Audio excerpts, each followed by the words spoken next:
సత్వగుణమేమో కండ్ల ద్వారా రూపాన్ని చూపించింది, రూపాన్ని ప్రకటించింది. రజోగుణం ఆ రూపము కావాలి అనిపించింది, కావాలనిపించే భావన రజోగుణం వచ్చింది. తమో గుణం అది నాకుండి తీరాల్సిందే. ఇప్పుడు నీకు సత్వగుణం, రజోగుణం, తమో గుణం దీంట్లో ఏది నీకు స్పష్టంగా ఉంటే నువ్వు నిర్మలంగా ఉండగలుగుతావు? 3 ఉన్నాయి కదా, ఇప్పుడు 3 ఉన్నాయి అంటే ఇప్పుడు కళ్ళు ఎప్పుడు మూసుకొని ఉండాలనా? కళ్ళు ఎప్పుడు మూసుకొని ఉండాలనా? ధ్యానంలో కళ్ళు మూసుకున్నావు, ఓకే, బాగానే ఉంది. ఇప్పుడు కళ్ళు తెరిసేదో పనులు చేసుకోవాలి కదా. కళ్ళు తెరిచి పనులు చేసుకోకపోతే కుదురుతుందా? కుదరదు కదా. కాబట్టి ఇప్పుడు కళ్ళు తెరిచినాం. ఇప్పుడు కళ్ళు తెరిస్తే విషయాలు కనిపిస్తున్నాయి. విషయాలు కనిపిస్తే విషయములు తెలియుట కంటి ద్వారా తెలుస్తూ ఉంది. కంటి ద్వారా తెలిసినప్పుడు నీకు తెలిస్తే ఆనందంగా ఉన్నావు. ఏమిటి తెలిస్తే ఆనందంగా ఉందా లేదా? రజోగుణం వచ్చి ఇది బాగుంది, ఇది బాగుంది, ఇది బాగలేదు అనింది ఎవరు? రజోగుణం. తమో గుణం వచ్చింది, బాగుంది తీసేయి. ఇప్పుడు చేసింది ఎవరు? తమో గుణం. ఇప్పుడు నిన్ను నిర్మలముగా ఉంచాలంటే నువ్వు సత్వగుణములో ప్రకటింపబడితే అప్పుడు నువ్వేమవుతావు? నిర్మలంగా ఉంటావు. రజోగుణ తమో గుణాలకు కళ్ళు లోపడితే పోయింది, స్మాష్, నిర్మలంగా నువ్వు ఉండలేవు.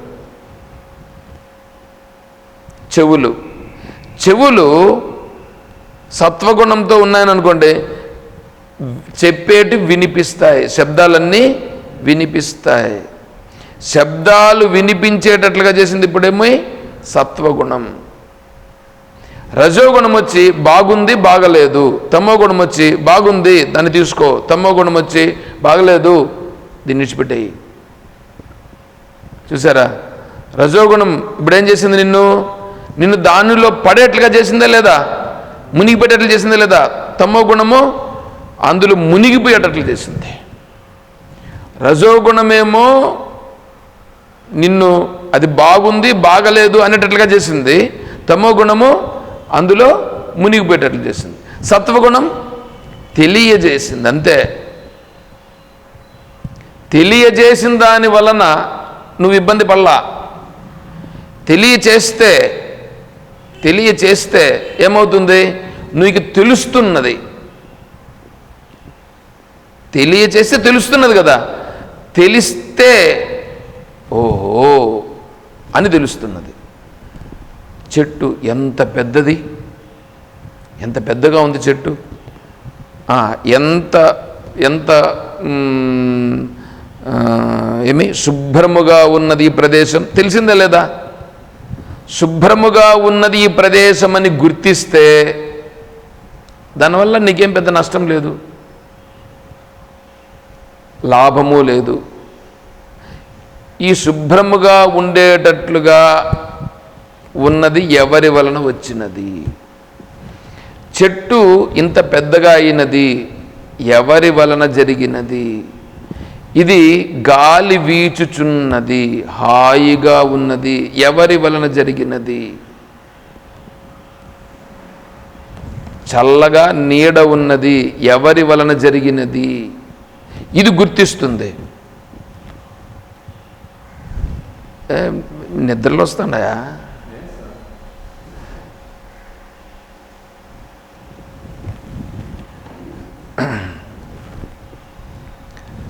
సరే, అప్పుడేమైంది? ఈ సత్వగుణం అనేటువంటిది ఏం చేస్తుందంటే ఉన్నది ఉన్నట్లుగా గుర్తింపజేస్తుంది. అప్పుడు ఉన్నది ఉన్నట్లుగా గుర్తిస్తే ఏమైంది? అప్పుడు ఉన్నది ఏదో అది తెలుస్తుంది.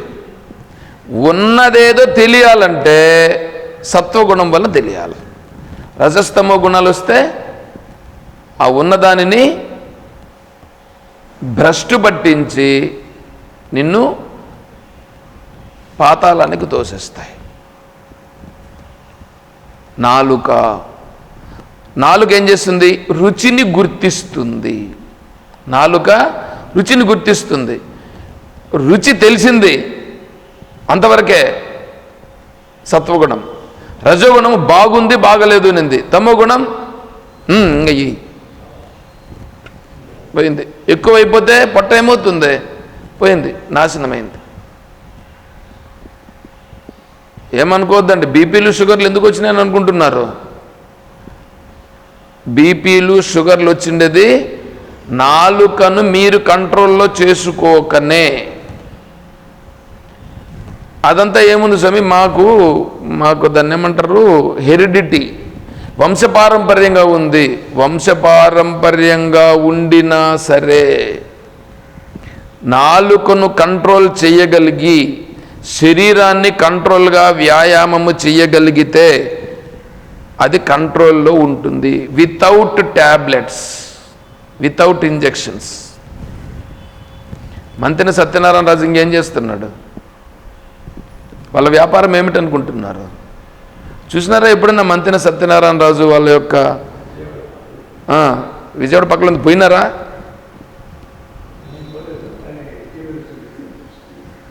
టీవీలో చూపిస్తారంతే, అటుకు పోతే తెలుస్తుంది. అంత వ్యాపారం. మనం ఏది వెళ్ళాం చూడం, మనమంతా చూసి తెలుసుకున్నట్లు కాదు, అంతే ఇది ఇంతే అనేటువంటి దీంట్లో డిసైడ్ అయిపోతాం.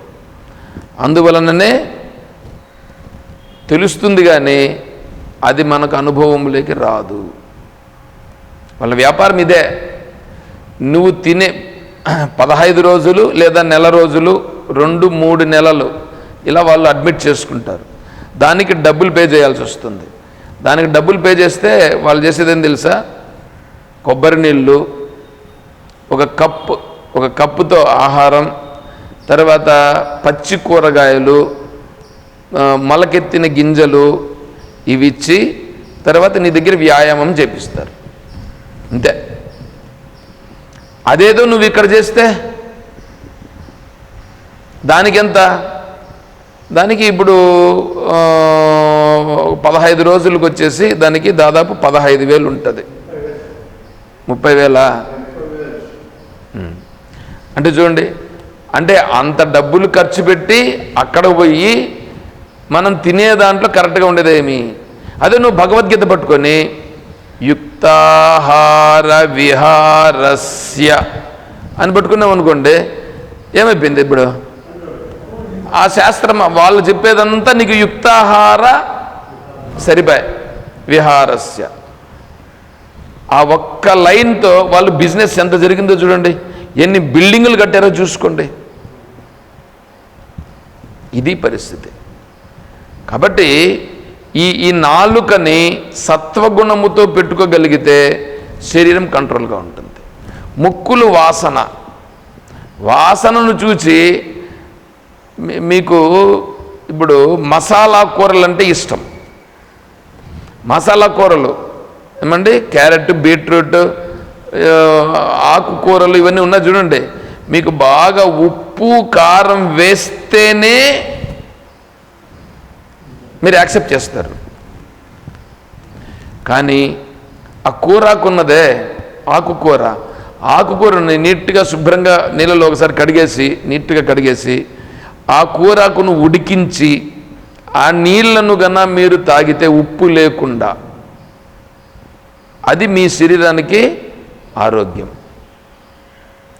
తర్వాత కూరగాయలు ఉన్నాయే, కూరగాయలను కూడా నీట్గా కడిగేసి, కట్ చేసి కడగకూడదు, ముందుగా కడిగేసి, కట్ చేసే చాకును కూడా కడిగేసి దానికి మళ్ళీ ఏముండకుండా తర్వాత నీట్గా కట్ చేసి మళ్ళీ కడగకూడదు. ఇప్పుడు వాటిని తీసుకెళ్ళి ఉడకబెట్టి అందులో ఉండే నీళ్లను ఆ తర్వాత ఆ కూరగాయలను మీరు తింటే చప్పగా ఉంటాయి. అవి మీకు ఆరోగ్యం. కానీ భోజనం వడ్డిస్తే ఏం చేస్తారు తెలుసా? విస్తరలో ముందర ఉప్పు పెట్టుకొని మళ్ళీ కూర్చుంటారు. అందుకే శరీరాలు నాశనం అవుతాయి. ఆశ్రమ సిద్ధాంతం ప్రకారం నేను ఇంతకుముందు చెప్పినప్పుడు గీతా జయంతప్పుడు నేను అదే చెప్పాను. ఆశ్రమ సిద్ధాంతం ప్రకారంగా మనం ఎలా ఉండాలనేటువంటి దాని ప్రకారంగా భోజనాలు ఇలా ఉండాలి అని చెప్పాను. ఆశ్రమానికి వస్తే ఆశ్రమంలో భోజనం చేస్తాం కదా, ఆశ్రమంలో భోజనం చేసినప్పుడు ఏం తెలుసా, అక్కడ అర్థం ఏంటంటే ఈ ఆశ్రమంలో ఇలా భోజనాలు చేసి ఇలా ఉన్నాం కాబట్టి, ఇప్పుడు ఆయన పెట్టుకోండి, ఇది మంతెన సత్యనారాయణ రాజు పెట్టినాడే, అది ఆశ్రమం అని అంటున్నారా లేకపోతే ఏమైనా హాస్పిటల్ అంటున్నారా? ఆశ్రమం అని అంటున్నారు. అంటే ఆశ్రమానికి పోయి నువ్వు అది నేర్చుకొని వచ్చి ఇంటి దగ్గర కూడా దాన్ని ఫాలో అవుతున్నావు. అదేవిధంగానే ఆ ఆశ్రమం అనేటువంటిది డబ్బులతో హాస్పిటల్ లాగా ఉన్నటువంటిది. కానీ ఇక్కడ మనం అట్లా కాదు, తత్వరూపమైనటువంటి ఆశ్రమం. తత్వరూపమైన ఆశ్రమంలో ఇది ఆహారం గురించి కూడా నియమాలు వచ్చేయలేదా? నువ్వు దీన్ని చూపించాలి కదా, దీన్ని కదా ఇంటిలో కూడా నువ్వు ఫాలో కావాలా. ఆశ్రమంలో కూడా నువ్వు వచ్చి నువ్వు వీటన్నింటినీ ప్రవేశపెట్టేస్తే అప్పుడు ఆశ్రమం ఏమైంది? అది ఆశ్రమం కాదు. కాబట్టి ఆశ్రమంలో ఇతరులకి ఏంటంటే దాన్ని ఏమంటారు, ఆచరణీయంగా ఆదర్శనీయముగా ఉండుట, వాళ్ళను తృప్తిపరచుట కాదు ఆశ్రమం యొక్క ఉద్దేశ్యం. మనలను మనం ఉద్ధరించుకునుట, వారికి కూడా ఉన్న విషయమును ప్రకటించుట. అర్థమైందా? అంటే నాలుక, ముక్కులు వాసనను బట్టి కదా నువ్వు భోజనానికి దానికి పోయావు, రుచిని బట్టి కదా నువ్వు ఉప్పు కారము పులుపు లేకుండా తినలేకపోయావు. చూడండి ఎట్లా ఉందో. తర్వాత మలమూత్ర రంధ్రాలు, అది మలమూత్ర విసర్జన చేసేదానికి ఉన్నాయి, దానికోసం పెట్టారా ఏమో మీకే తెలియాల. అయితే సత్సంతానము కోసము కూడా ఉన్నాయి. సత్సంతానం వరకు అయ్యింది, దానికి నియమాలు ఉన్నాయి. అందుకే గృహస్థ నియమం అని అన్నప్పుడు గృహస్థాశ్రమంలో స్త్రీ పురుషుల సంయోగం అనేటువంటి దానికి నియమాలు ఉన్నాయి. ఆ ప్రకారంగా ఉండుట అనేటువంటిది ఈ మలమూత్ర రంధ్రములకు సంబంధించి సత్వగుణములో ఉండుట. వాటికంటే ఇప్పుడు మనుషుల కంటే పశువులు ఇవి ఉన్నాయి చూడండి. ఆ పశువులు ఎప్పుడు సంయోగం చెందుతాయి? ఎప్పుడంటే అప్పుడు సంయోగం చెందుతాయి, అవి ఉండవు. అప్పుడు పశువులు చూడండి, అవి ఎదకొచ్చింది దాన్ని తీసుకెళ్ళరాని అంటారు, దానికి ఇంజక్షన్ వేయించేదానికి పశువులు చూసారా? ఎప్పుడంటే అప్పుడంతా అది కోరుకుంటుందా? అలాగే మనిషి కూడా వీడు నియమం అనేటువంటిది ఇక్కడ వస్తుంది. ఏ నియమము? సత్సంతానం కొరకు సంయోగము, దానికి నియమాలు. అలా ఉన్నప్పుడు ఇదంతా సత్వగుణములో ఉన్నాయి రంధ్రాలు, నవరంధ్రాలు. అలా ఉన్నప్పుడు కలిగే సంతానం అలాగే ఉంటుంది, అలా లేకుండా కలిగే సంతానం అలాగే ఉంటుంది, అది కూడా అలాగే ఏడుస్తుంది. పుట్టలోని చెదలు ఎన్ని పుడతాయి చెదలు? ఎన్ని పుడతాయి? పోనీ వాటి వల్ల ఏం ప్రయోజనం ఉంది? చెదలు ఏం చేస్తాయి? చెదలు పుట్టిందంటే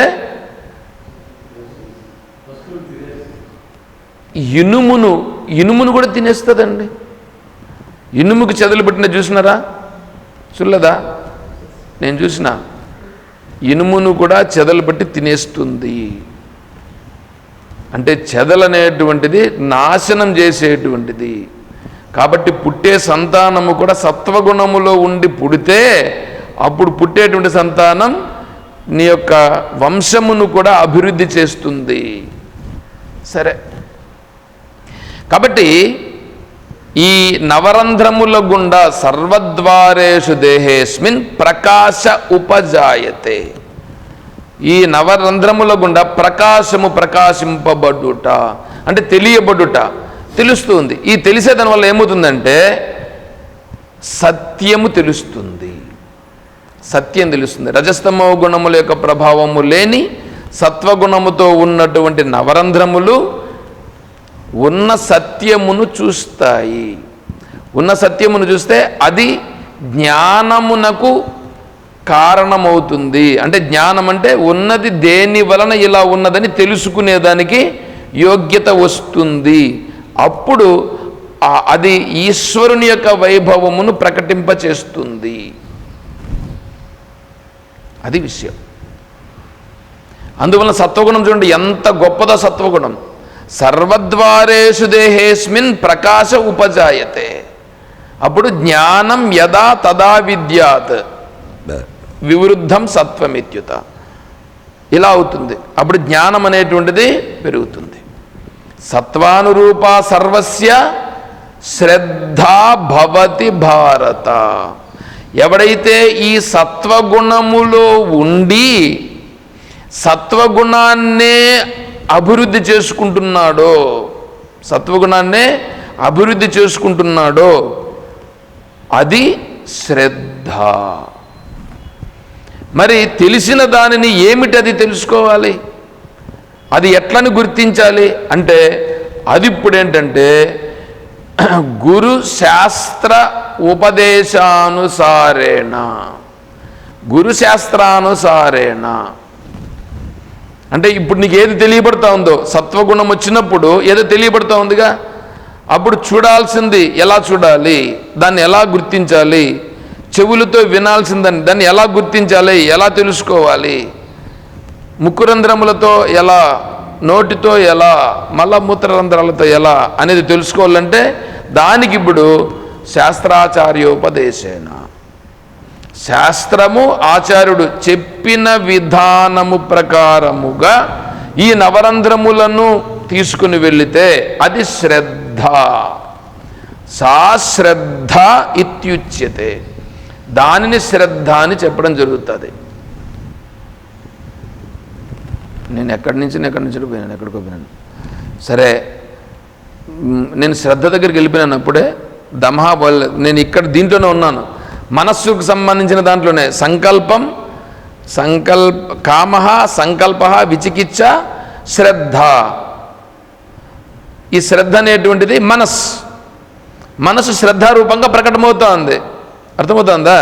ఇక్కడ శ్రద్ధను గురించి చెప్పినాం, అక్కడ కూడా మళ్ళీ శ్రద్ధ అనేటువంటిది వస్తుంది. అది కూడా ఇదే. సరే, కామ సంకల్ప విచికిచ్చ శ్రద్ధ. అశ్రద్ధ అంటే శ్రద్ధ అంటే ఇప్పుడు ఏంటంటే ఇప్పుడు గురువు శాస్త్రము చెప్పింది. ఏం చెప్పింది గురువు శాస్త్రం? గురువు శాస్త్రము చెప్పినటువంటిది ఏది అంటే సంధ్యావందనం. అహరహ సంధ్యాముపాసీత. ఉదయము సాయంకాలం సంధ్యావందనం చేయవలెను. భగవదారాధన భగవద్భావనతో సర్వమును చూడవలయును. కరుణ కలిగి ఉండవలయును. శాస్త్రం చెప్తా ఉంది.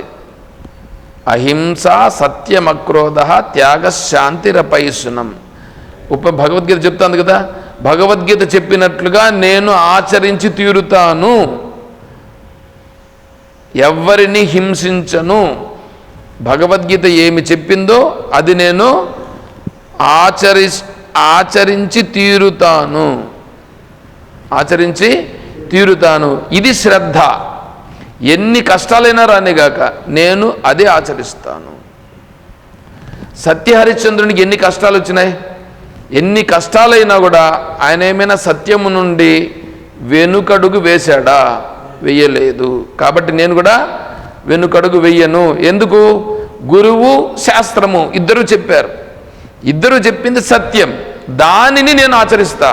నాకు కష్టంగా ఉండొచ్చు, నాకు కష్టమే అయినా సరే, నాకు కష్టమైనా కూడా గురువు శాస్త్రం చెప్పిన దాన్ని నేను ఆచరిస్తాను. అది శ్రద్ధ. అశ్రద్ధ ఆయన గురువు శాస్త్రం చెప్పినట్టు ప్రకారం పోతే ఉండేదంతా అమ్ముకొని పోవాలా,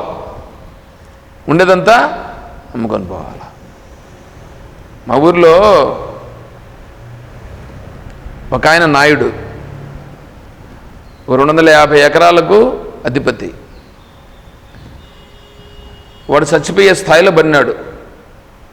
అంటే ఆరోగ్యం బాగాలేక హాస్పిటల్ తిప్పారు, కుదరలేదు, ఇంక ఎత్తుకొని వెళ్ళిపోండి అని అన్నారు.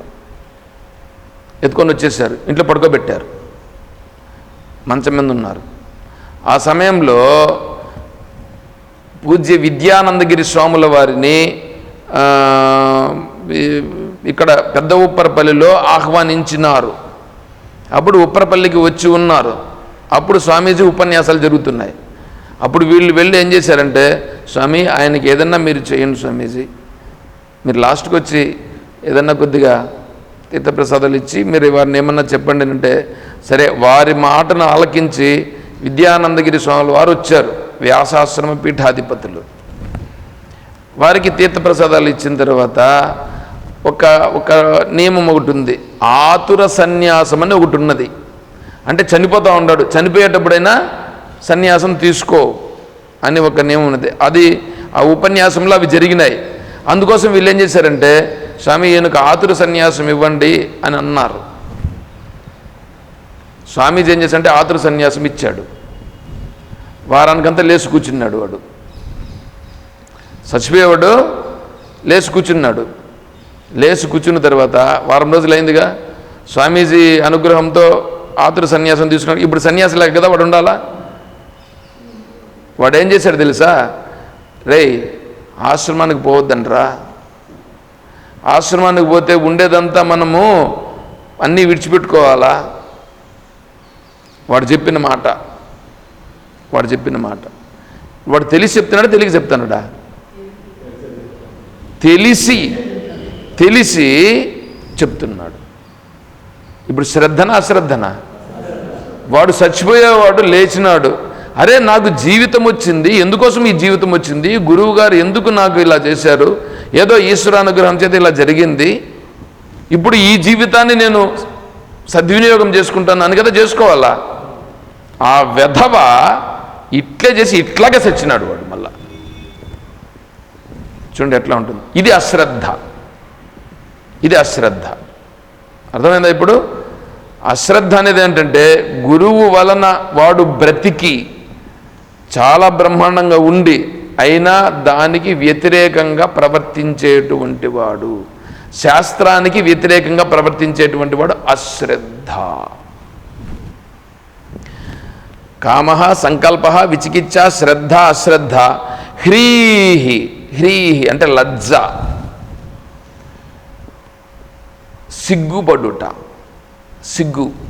సిగ్గుపడతారా? సిగ్గుపడరా? సిగ్గుపడుట ఎవరి లక్షణం? మనస్. సిగ్గు అంటే మనస్.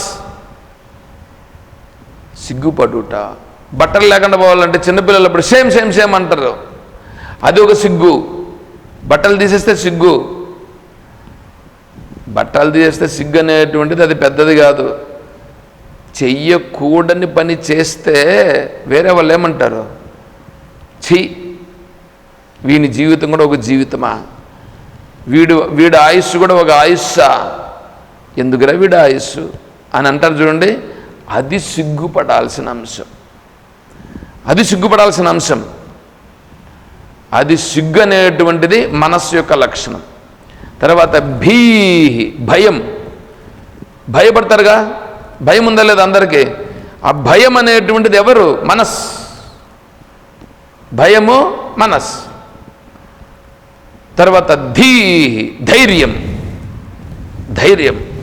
ఉందిగా, ఏమైనా కానీ నేను చేస్తాను అని అంటారు చూడండి, అది ధైర్యం అదేంటి? అది మనస్సే. ఇవన్నీ ఉన్నాయే, దీన్నంతటిని మనస్సు అని అంటారు. కామ సంకల్ప విచికిత్స శ్రద్ధ అశ్రద్ధ హ్రీహి ధీహి భీహి సర్వం, ఇవన్నీ లక్షణాలు మనస్సు అని చెప్పుట జరుగును. ఇదంతా ఎందుకు చెప్పినాం? శమః అంటే మనో నిగ్రహ. ఈ మనస్సు ద్వారా చెప్పినటువంటి ఏ లక్షణములు ఉన్నాయో ఇవన్నింటినీ సత్వగుణపూర్వకముగా ఉంచుట.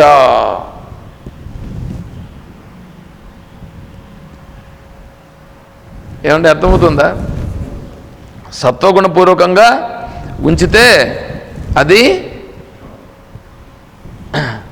అది మనోనిగ్రహం. మనోనిగ్రహం అంటే అది. ఈ మనోనిగ్రహాన్ని గురించి కొంచెం చెప్పాలి. ఆరుక్షోర్ మునేర్యోగం కర్మకారణముచ్యతే యోగారుఢస్య తస్యవ శమకారణముచ్యతే. అది చెప్పి అది జ్ఞాని ఎలా ఉంటాడో చెప్పి ఇంకా సాధకుడుగా ఉండేవాడు ఎలా ఉండాలనో చెప్పాలి. దానిని రేపు చెప్తాం. ఎందుకంటే అది చెప్తే దాన్ని మొదలు పెడితే దాంట్లోకి ఎంటర్ అయినామంటే 5 నిమిషాల్లో అయిపోయేది కాదు.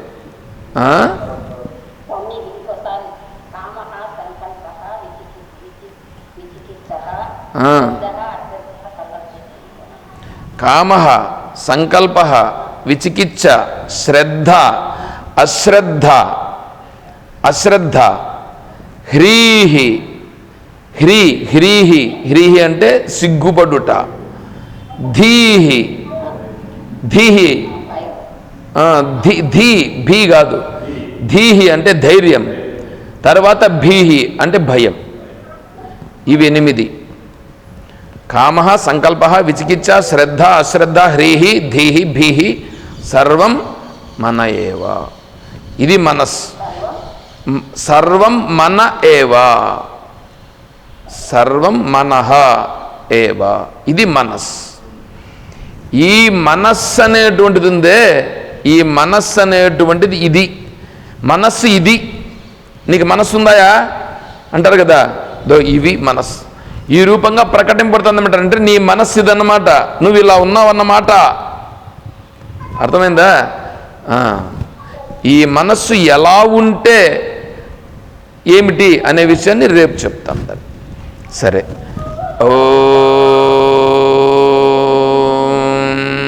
ఓం తత్సద్. ఓం అసతో మా సద్గమయ. ఓం తమసో మా జ్యోతిర్గమయ. ఓం మృత్యోర్మా అమృతం గమయ. ఓం శాంతి శాంతి శాంతి. హరి ఓం తత్సద్. ఓం సర్వం శ్రీ సద్గురుచరణారవిందార్పణమస్తు. ఓం జయ బోలో శ్రీకృష్ణ పరమాత్మ की జయ, బోలో గీతా మాతా की జయ, బోలో భక్త మండలి की. హర నమః పార్వతీ పతయే. జై సీతారాం. హరి ఓం తత్సత్. ఓం హరి ఓం. ఓం హరి ఓం.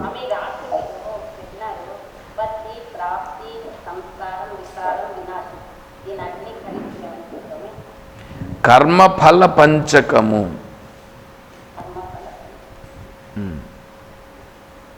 ఓం